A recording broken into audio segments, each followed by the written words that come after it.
आपने सुना ही होगा कि बंदर से हम इंसान बने हैं, यानी हमारे पूर्वज बंदर थे। ये सुनने में आपको अटपटा तो लग रहा होगा, लेकिन ये बात बिल्कुल सच है।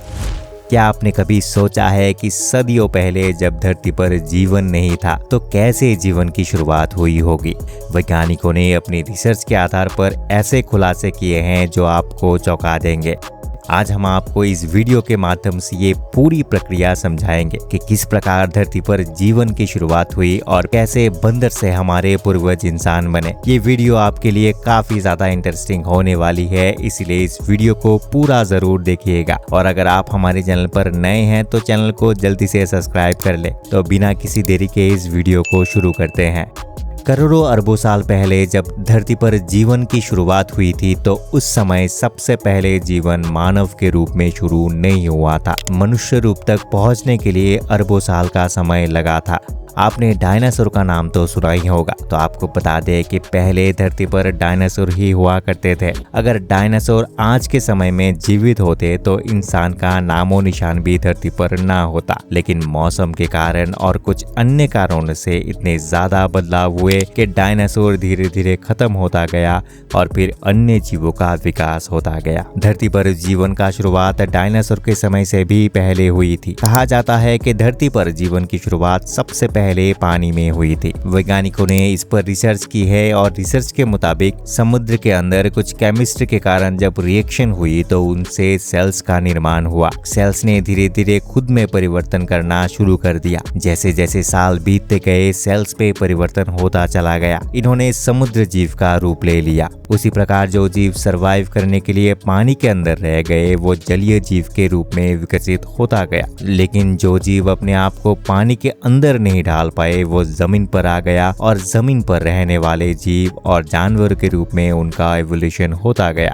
हजारों लाखों साल तक यही प्रक्रिया चलती रही। इस एवोल्यूशन की प्रक्रिया में स्पीशीज में बदलाव होता गया। इनमें से जो जीव बड़े हुए उनका आकार बहुत बड़ा होता चला गया और इन्होंने धीरे धीरे डायनासोर का आकार ले लिया था। कहा जाता है कि डायनासोर इसी प्रकार से धरती पर आए। डायनासोर के खत्म होने के पश्चात ही इंसानों का एवोल्यूशन शुरू हुआ। तो चलिए अब मनुष्य के एवोल्यूशन के बारे में समझाते हैं। लगभग 66 मिलियन साल पहले बहुत बड़ा एस्टेरॉयड धरती से टकराया था। एस्टेरॉयड के टकराने के कारण पृथ्वी का इकोसिस्टम बहुत ज्यादा खराब हो गया था। धरती पर भयानक और बड़े बड़े भूकंप आए थे। समुद्र की इतनी बड़ी बड़ी लहर आई कि उन लहरों ने पृथ्वी पर काफी तबाही मचाई। वैज्ञानिकों के अनुसार पृथ्वी पर इतना ज्यादा एक्सट्रैक्शन हुआ था जिसके कारण डायनासोर की प्रजाति पूरी तरह से नष्ट हो गई और फिर धरती पर काफी प्रजातियों के रहने के स्थान खाली हो गए थे। फिर धीरे धीरे नए प्रजातियों का एवोल्यूशन शुरू हुआ। इसके बाद मम्मल जैसे प्रजातियां अस्तित्व में आई। जिन मम्मल्स ने खुद को वातावरण के अनुसार ढाल लिया वो मम्मल जीवित रह गए और जो अपने आप को इस वातावरण के अनुसार ढाल नहीं पाए वो मर गए थे।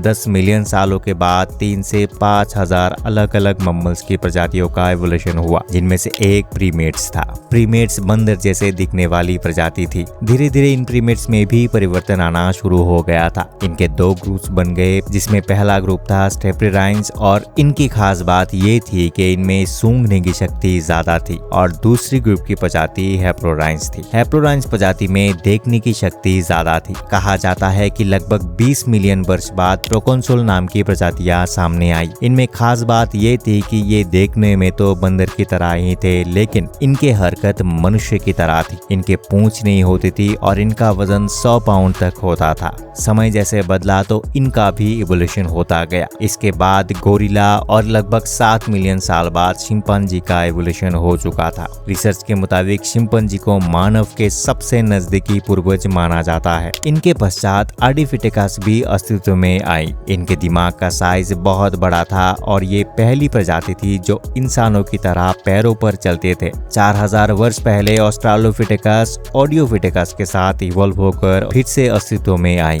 इनके लक्षण और शारीरिक संरचना हम मनुष्य से बिल्कुल मिलती थी। सालों बाद ये अपने हाथों से स्टोन के हथियार बनाने लगे और आगे जाकर ये प्रजाति भी 2 ग्रुप में बढ़ गए थे। एक ग्रुप ऐसा था जिनका जबड़ा काफी बड़ा था। इनके ब्रेन का साइज भी काफी बड़ा हुआ करता था। जिनका ब्रेन बड़ा था आगे जाकर वही इवॉल्व हो सके। यही से एक नए प्रजाति का विस्तार हुआ जिसे होमो कहा जाता था। होमो से ही मनुष्य की शुरुआत हुई थी।